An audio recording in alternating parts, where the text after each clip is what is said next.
Hello guys, welcome back to our channel. ఈ video Tuesday పూజ mini vlog అండి. ప్రతి మంగళవారం నేనైతే ఇంట్లో పూజ చేసుకుంటాను. ఎప్పుడో అప్పుడప్పుడు పూజని స్కిప్ చేస్తాను. హెల్త్ బాగోలేనప్పుడు, ఎటైనా ఊరెళ్ళినప్పుడు అలాంటి టైంలో పూజని అయితే స్కిప్ చేస్తాను అంతే.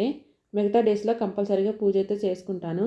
నేను మా ఇంట్లో సింపుల్గా పూజ ఎలా చేసుకుంటానో చూసేయండి. ఫస్ట్ నీట్గా రెడీ అయ్యి గడపకి పసుపు రాసి కుంకుమ బొట్లు అయితే పెడతాను. గడప బయట పసుపుతో అలికి బియ్యం పిండితో ముగ్గు వేసి పసుపు కుంకుమ వేస్తాను. నేనైతే గడప బయట చిన్న చిన్న ముగ్గులు వేస్తాను. పెద్ద ముగ్గులు వేద్దామన్నా నాకు ముగ్గులు రావు. ఒకవేళ ఏదో ట్రై చేద్దామని ముగ్గు వేయడానికి అంత ప్లేస్ కూడా లేదు. ముగ్గు వేయటం కంప్లీట్ అయిన తర్వాత దేవుడి ఫోటోలకి గంధం కుంకుమ బొట్లు పెట్టి పూలతో అలంకరిస్తాను. తర్వాత ఏకహారత దీపారాధన చేసి దీపం ధూపం చూపిస్తాను. ప్రసాదంగా అటుకులు బెల్లం పెట్టి దేవుడికి హారతి ఇస్తాను. దేవుడికి హారతి ఇచ్చిన తర్వాత నేను కూడా హారతి తీసుకుంటాను. సో అంతే, నేనైతే పూజని ఇలా సింపుల్గా చేసుకుంటాను. మీరు మీ ఇంట్లో పూజను ఎలా చేసుకుంటారో కామెంట్ చేయండి. వీడియో నచ్చితే లైక్ చేయండి, షేర్ చేయండి, సబ్స్క్రైబ్ చేసుకోండి. బాయ్.